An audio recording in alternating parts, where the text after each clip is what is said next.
Bismillahirrahmanirrahim. Assalamu alaikum, dear students. Today in this video, we will talk about the chapter number 3 in category B pharmacy, that is proteins. In previous videos, we have already discussed the introduction to biochemistry and the chapter number 2, that was carbohydrates. Today, we will discuss the third number chapter, proteins.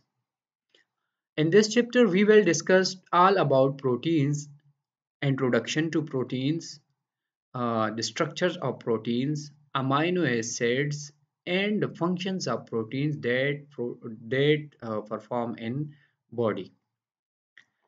So let's start. What are proteins? This is the first main introduction to proteins. Proteins are large molecules, mean कि protein हमारे body के अंदर macro molecules है जैसा कि carbohydrates lipids and this is the next macromolecule in body, proteins. So proteins are macromolecules, are large molecules present in our body. Proteins made up of chains of amino acid. इसका मतलब है कि ये जो protein है ये amino acid के chain से बने हुए हैं, ठीक है। लाइक के एक दो तीन अमाइनो एसिड एक दूसरे के साथ कंबाइन होके पेप्टाइड बॉन्ड या पेप्टाइड लिंकेज बना के एक चेन बनाता है, जिस चेन को फिर हम प्रोटीन कहते हैं। Proteins are found in every cell in the body, ठीक है। हमारे बॉडी के अंदर जितने भी सेल्स हैं उसमें प्रोटीन प्रेजेंट होते हैं एज अ मैक्रोमोलिक्यूल्स, ठीक है। And proteins are involve in most of the body's functions and life processes. हमारे बॉडी के अंदर जो रिएक्शंस होते हैं, like chemical reactions like metabolism etcetera, उसमें प्रोटीन अपना रोल प्ले करता है। लाइक ये जो हम हमारे बॉडी के अंदर जितने भी एंजाइम्स हैं उसका नेचर प्रोटीन्स है, प्रोटीनियस है। Main enzymes are proteins. So life processes जो केमिकल रिएक्शंस है, जो मेटाबॉलिज्म है, उसमें एंजाइम्स इन्वॉल्व होते हैं, ठीक है। तो इसलिए हम कहते हैं कि proteins are involve in life processes. And जो बॉडी फंक्शंस है, like muscles contraction, like chemical coordination, like exchange of gases, इन सब प्रोसेसेस में, इन सब फंक्शंस में प्रोटीन अपना रोल प्ले करता है, ठीक है। तो इसलिए हम कह सकते हैं कि proteins are involve in most of the body's functions and life processes. Let's talk about structure of proteins, ठीक है। ये जो हमारे प्रोटीन्स होते हैं इसका स्ट्रक्चर किस तरह होता है, किस तरह ये बने होते हैं। तो प्रीवियस स्लाइड में हमने बात की कि proteins are the chains of amino acid, ठीक है। जो अमाइनो एसिड हैं ये एक दूसरे के साथ कंबाइन होके प्रोटीन बनाते हैं, ठीक है।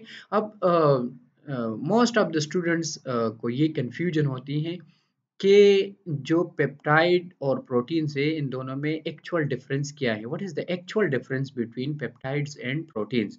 That is the number of amino acids, ठीक है। जो जो जिस चेन में अमाइनो एसिड की तादाद 50 से कम हो उसको हम पेप्टाइड कहते हैं, और जिसमें 50 अमाइनो एसिड से अमाइनो एसिड ज़्यादा होते हैं फिर उसको हम प्रोटीन्स कहते हैं, ठीक है। इसी तरह डायपेप्टाइड जो है, जो दो अमाइनो एसिड एक पेप्टाइड बॉन्ड बनाता है, ठीक है। इसमें टू पेप्टाइड बॉन्ड्स होते हैं डायपेप्टाइड में, और ट्राईपेप्टाइड में थ्री पेप्टाइड बॉन्ड्स होते हैं। इसी तरह जो अमाइनो एसिड 50 से ज़्यादा हो जाएं इसको फिर हम प्रोटीन्स कहते हैं, ठीक है। The next point is typically 100 to 10,000 amino acid link together, ठीक है। जो हमारे साथ प्रोटीन स्ट्रक्चर होता है उसमें अमूमन from 100 to 10,000 amino acid link करते हैं और एक प्रोटीन बनाते हैं। Chain synthesize based on specifically bodily DNA. जो डीएनए होता है हमारे बॉडी के अंदर, जो सेल के अंदर प्रेजेंट होता है न्यूक्लियस के अंदर, जीन एक्सप्रेशन के जरिए, जिसको हम प्रोटीन सिंथेसिस भी कहते हैं, जिसके टू स्टेप्स होते हैं फिर ट्रांसक्रिप्शन एंड ट्रांसलेशन। जो ट्रांसक्रिप्शन प्रोसेस होता है उसमें न्यूक्लियस के अंदर डीएनए से एक मैसेंजर स्ट्रैंड बनता है, मैसेंजर आरएनए का, फिर वो बाहर आके साइटोप्लाज्म में फर्दर उसकी राइबोसोम में प्रोटीन सिंथेसिस होती है, जो transfer RNA, messenger RNA and ribosomal RNA है। इसकी कंबाइंड फंक्शन पर जो जीन एक्सप्रेशन होती है, डीएनए से जो मैसेंजर आरएनए के ज़रिए मैसेज आता है, इसके ज़रिए फिर प्रोटीन बनता है राइबोसोम में, ठीक है। अमीनो एसिड जो होते हैं, जो हम कह सकते हैं कि amino acid are the building blocks of proteins. So amino acid are composed of carbon, hydrogen, oxygen and nitrogen.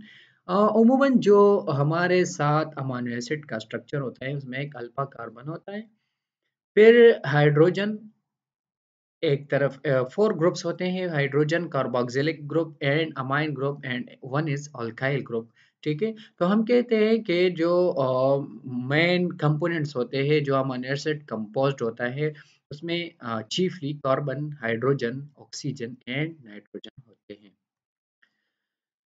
अब amino acids are the building blocks of proteins, क्योंकि जो प्रोटीन्स है वो अमीनो एसिड से बनते हैं।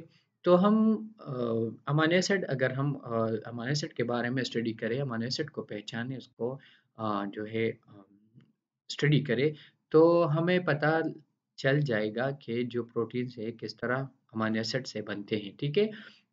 Amino acids are biologically important organic compounds composed of amine and carboxylic acid functional groups, ठीक है।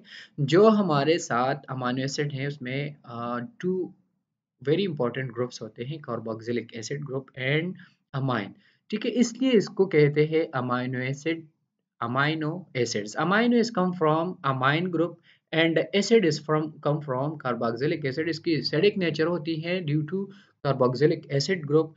Therefore, amino acids are called amino acids. ठीक है।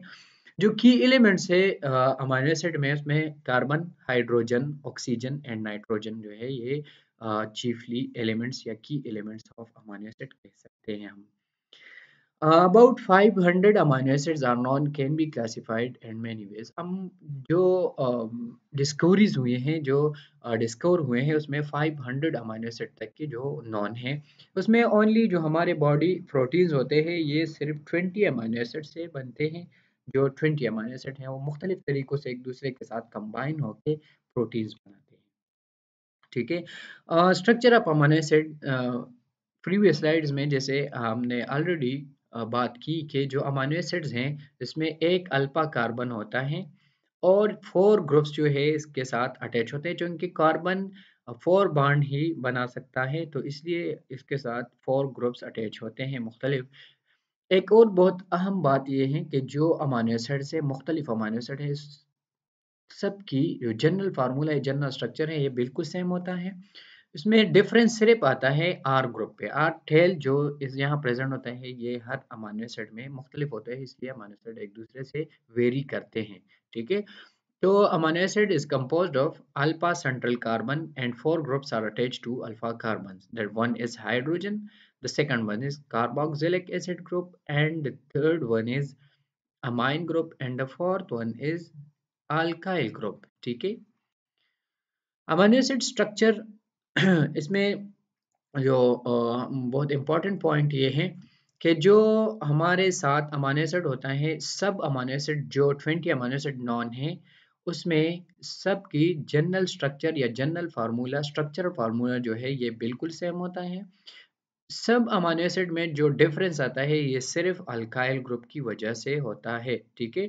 जो अमीनो एसिड है, उसमें आर ग्रुप जो है, ये वेरी करता है, इसलिए हर एक अमीनो एसिड एक दूसरे से मुख्तलिफ है। बाकी जो जनरल फार्मूला है, ये सब अमीनो एसिड की एक जैसा है, सेम है, ठीक है।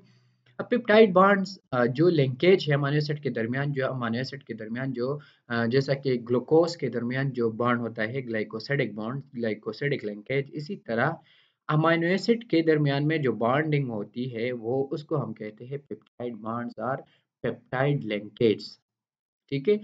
तो जो पेप्टाइड बॉन्ड बनता है, ये एक अमीनो एसिड के कार्बोक्सिलिक एसिड ग्रुप के OH और अमाइन ग्रुप के H, ये दोनों कंबाइन होके से वाटर का एक मॉलिक्यूल निकलता है, और दरमियान में जो बॉन्ड होता है, इसको हम पेप्टाइड बॉन्ड कहते हैं, ठीक है। कंडेंसेशन पे जो है ये बनता है और जो ब्रोकन डाउन इसकी होती है जब वाटर इसके साथ ऐड होता है तो ये फिर दो अमीनो एसिड में अगेन से कन्वर्ट होता है। ठीक है, अब यहाँ पे दो अमीनो एसिड्स हैं, ये है हमारे साथ carboxylic acid group and this one is amine group. So the OH जो हाईलाइट हुआ है यहाँ पे प्लस जो ये हाइड्रोजन है, इस ये दोनों कंबाइन होके इससे एक वाटर मॉलिक्यूल निकलता है और इसके दरमियान जो ये बॉन्ड बनता है इसको हम पेप्टाइड बॉन्ड कहते हैं। ठीक है, a peptide bond forms by condensation when the amino acid group and amine group of two different amino acid join and release a molecule of water.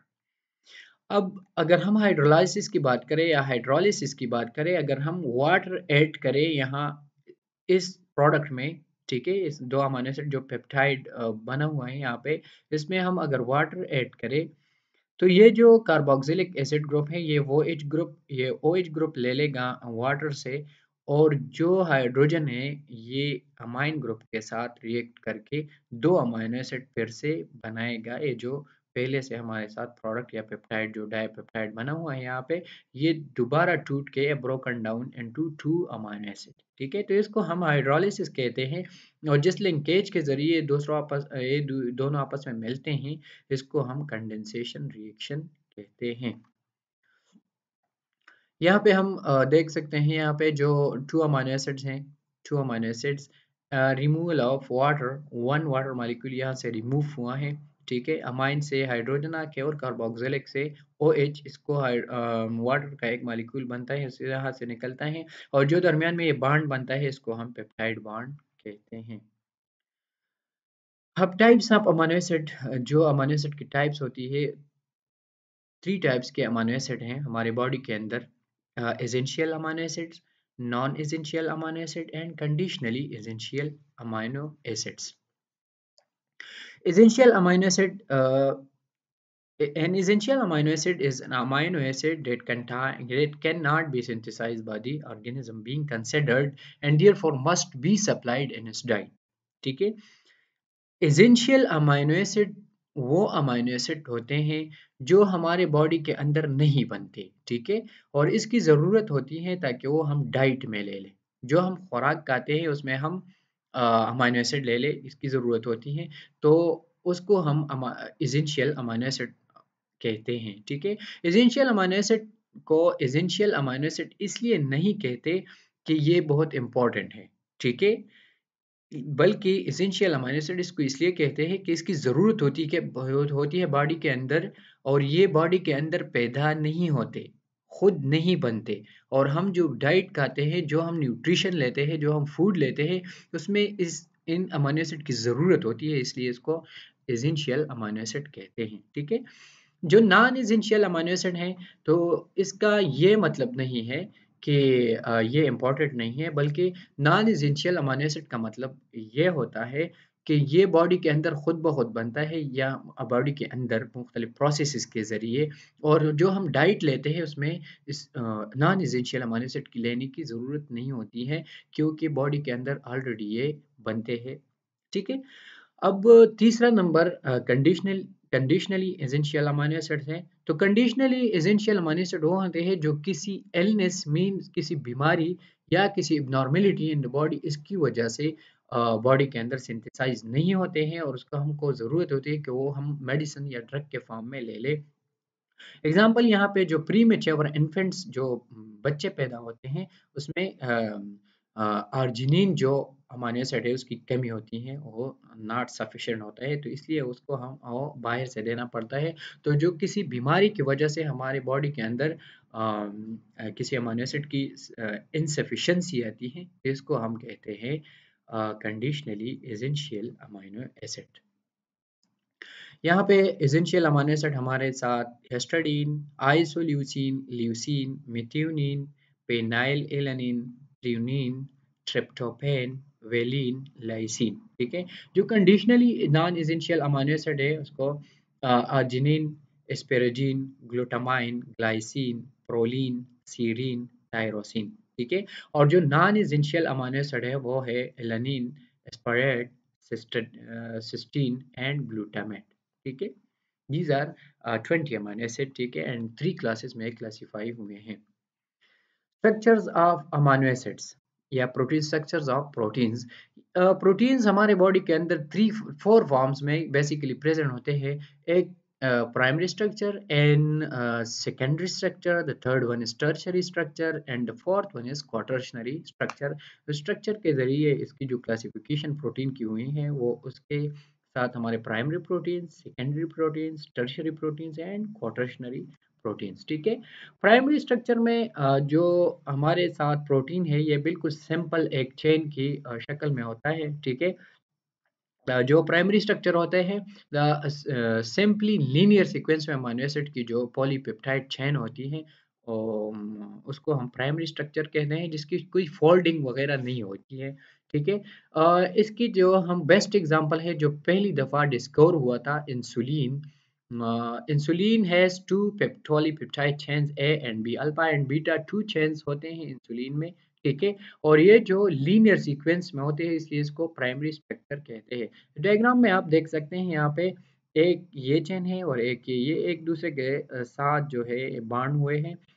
के जो चेन अल्फा होता है, ए चेन जो होता है उसमें 21 अमाइनो एसिड होते हैं और जो चेन बी होता है उसमें 30 अमाइनो एसिड होते हैं, ठीक है।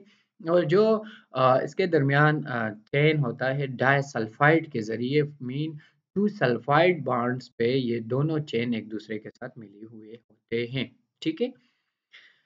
प्राइमरी प्रोटीन्स स्ट्रक्चर यहाँ पे ये आप देख सकते हैं। ए चेन में ग्लाइसिन, आइसोल्यूसिन, वेलिन, ग्लूटामिन, ठीक है, ये सब एक दूसरे के साथ जो है बाउंड हुए हैं। और जो डाइसल्फाइड के जरिए फिर ये alpha chain and beta chain जो है ये एक दूसरे के साथ मिले हुए हैं। तो इस तरह के स्ट्रक्चर को हम प्राइमरी स्ट्रक्चर ऑफ प्रोटीन्स कहते हैं। द सेकंड में is secondary structure of proteins. जब हमारे साथ प्राइमरी स्ट्रक्चर में फोल्डिंग होती है जो refers to local folded structure that forms within a polypeptide due to interaction between atoms of backbone। जो बैकबोन एलिमेंट्स होते हैं, बैकबोन एलिमेंट्स में आर के अलावा जो हमारे अल्काइल ग्रुप है उसके अलावा जो सब 3 ग्रुप्स होते हैं, amino group, carboxylic acid group and hydrogen, इन तीन ग्रुपों के दरमियान जो बॉन्डिंग होती है इसकी वजह से प्राइमरी स्ट्रक्चर में कुछ फोल्डिंग नजर आते हैं, तो उस स्ट्रक्चर को फिर हम सेकेंडरी स्ट्रक्चर कहते हैं, ठीक है। इसकी बेस्ट एग्जांपल है कॉमन जो है वो alpha helix and beta pleated sheets है, ठीक है।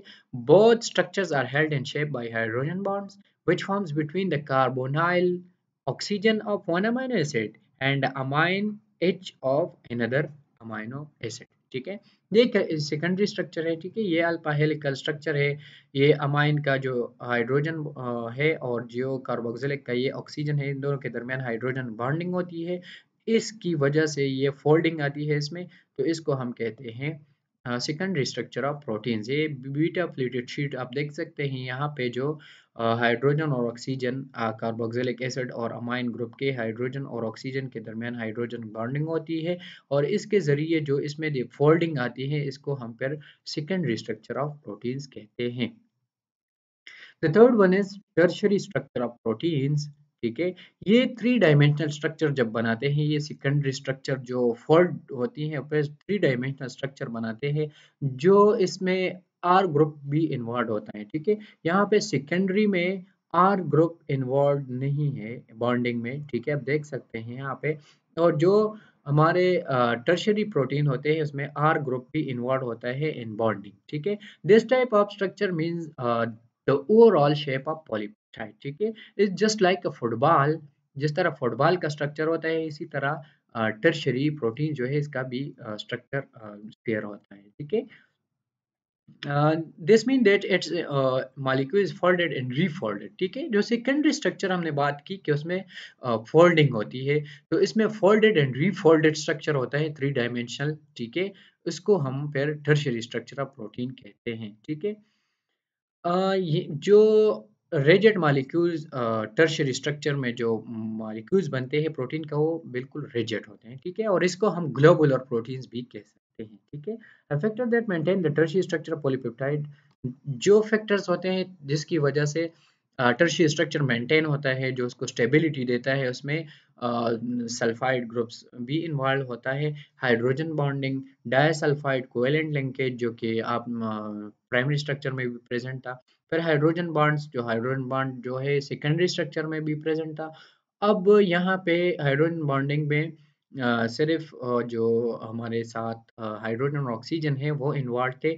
यहाँ पे फिर अट्रैक्शन जो नेगेटिवली और पॉजिटिवली चार्ज थे अमीनो एसिड, उसके दरमियान अट्रैक्शन फोर्सेस होती हैं, वैन डर वाल्स रिएक्शंस होते हैं फोर्सेस, एंड ईस्टर लिंकेज भी प्रेजेंट होता है यहाँ पे carboxylic acid and OH group onto different amino acids, ठीक है। तो ये जो disulphide covalent linkages, hydrogen bonds, attraction between negatively charge, van der Waals forces and Easter linkages की वजह से टर्शियरी स्ट्रक्चर ऑफ प्रोटीन जो है ये मेंटेन होता है, ये स्टेबल होता है, ठीक है। यहाँ पे आप देख सकते हैं, यहाँ जो टर्शियरी स्ट्रक्चर है ये फोल्डेड एंड रीफोल्डेड स्ट्रक्चर है, 3 डायमेंशनल, इसको हम टर्शियरी स्ट्रक्चर कहते हैं। यहाँ पे जो बॉन्ड टाइप्स होते हैं उसमें hydrophobic interactions, disulphide bridges, hydrogen bonding, hydrophobic interactions and ionic bonds होते हैं, ठीक है। यहाँ पे आप देख सकते हैं ये डायसल्फाइड जो 2 सल्फर ग्रुप्स यहाँ पे प्रेजेंट होते हैं, डायसल्फाइड ब्रिज बनाते हैं। यहाँ पे जो हाइड्रोजन बॉन्ड है ऑक्सीजन और जो कार्बोक्सिलिक एसिड और OH ग्रुप होते हैं। यहाँ पे आयोनिक बॉन्ड्स होते हैं, हाइड्रोफिलिक इंटरेक्शन जो वाटर के, यहाँ पे जो वाटर प्रेजेंट होता है उसके साथ ये बॉन्डिंग बनाते हैं। और जो हाइड्रोफोबिक है, जो वाटर को अवॉइड करके यहाँ पे एक बॉन्ड बनता है, हाइड्रोफोबिक इंटरेक्शन, इन सब hydrophobic interaction, disulphide bridge, hydrogen bonds, hydrophilic interactions and ionic bonds, इसकी वजह से टर्शियरी स्ट्रक्चर की जो स्टेबिलिटी है ये मेंटेन होता है, ठीक है। The next one is the quaternary structure, ठीक है। जब टर्शियरी स्ट्रक्चर के टू और मोर यूनिट्स आपस में कम्बिनेशन फॉर्म में प्रेजेंट होते हैं तो इसको फिर हम क्वाटरनरी स्ट्रक्चर होता है। This is the complex structure of proteins, ठीक है।